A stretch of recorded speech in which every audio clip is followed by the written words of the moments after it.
Ayan, si Dahlia. Sabi ko kay Sir Rich, banding-banding na niya habang nandito na rin siya. Sige, lakad-lakad natin. Hindi ka naman natatakot, sir, no? Kasi sanay na si Sir Rich sa mga malalaking mga aso.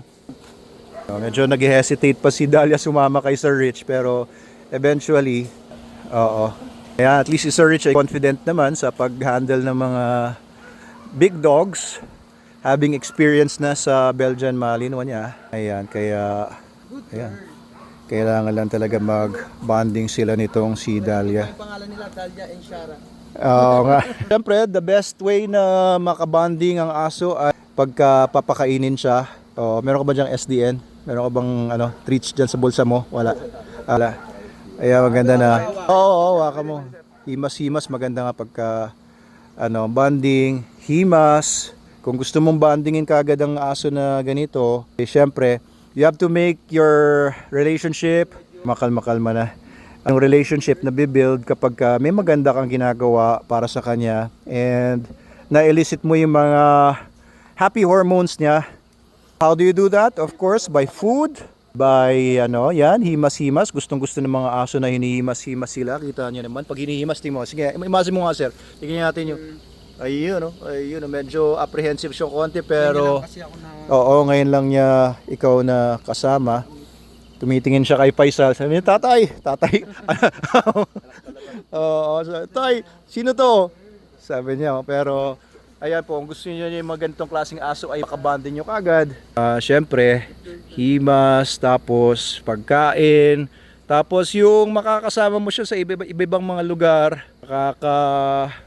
bonding mo siya with certain obstacles na alam niya. Oo, na ma-feel niya na lagi ka niyang kasama and poprotektahan mo rin siya.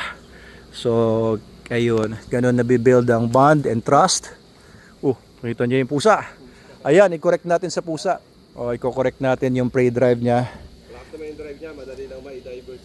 Oo, pero alisin natin yung yung kagustuhan niyang humabol sa pusa. Ayaw naman natin ng pumapatay sa pusa. Pero sa inyo yata, sir, marami ahas ba? May mga ganon? Minsan. Oo, yun lang. Doon naman yung sa tabing kalsada naman. Oo, ayaw din natin ng mga ganon na prey drive versus animals dahil baka magka-problema din.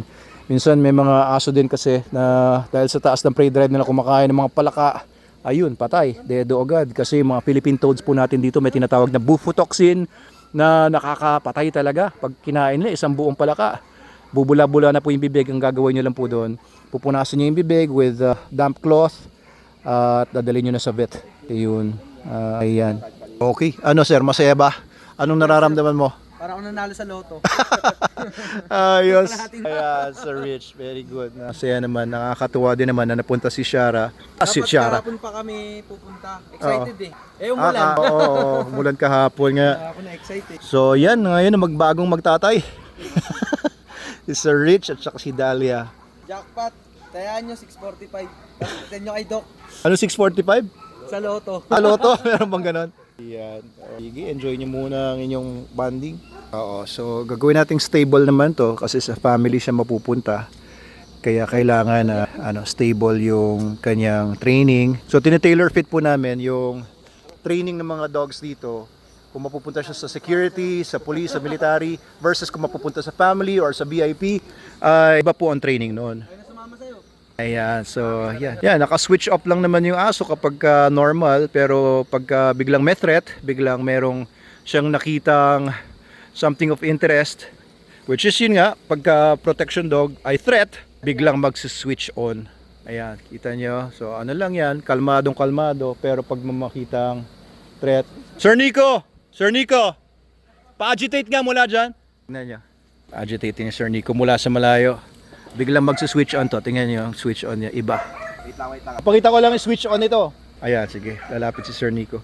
From kalmado. This is Dahlia, yung fully trained protection dog giveaway dog natin. Biglang.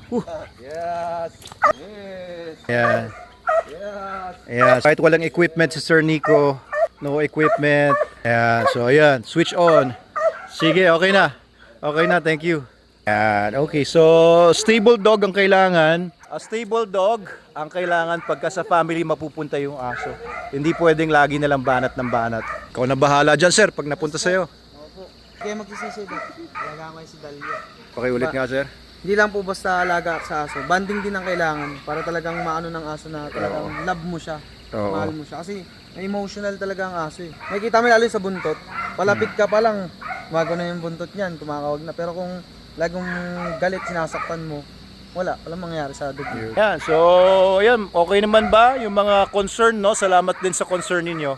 May mga concern kasi doon sa mga comment section natin na sinasabi, kung magbibigay tayo ng aso, siguraduhin ko daw na mapupunta sa maayos na owner, hindi pababayaan, hindi lang ikukulong, etc. etc. Sabi ko, matik po yun. Hindi naman ako baguhan sa ganyan. Kaya talagang pinili ko talaga si Sir Rich kasi ganun nga talaga ang ang ugali Kasi niya. bata ako, nag-aalaga talaga ako ng aso. Then sa tito ko yun, ano yun, tawag nito Doc, Labrador Cheshire Pay. Oo. Ako nagpapakain doon, ako naglalabas kasi yung tito ko that time, naoperahan sa tuhod. Oo. Sa akin pinagkatiwala, kaya napamahal din talaga ako sa aso. Yun. So yun, at least may mga ganyan mga backgrounds talagang dog lover si Sir Labrador Rich. Cheshire Pay yung ano ko nun, nalagaan ko nun. Yan. Elementary, ako talaga nagpapakain sa kanila. Yun. Okay po ba? Ayos ba?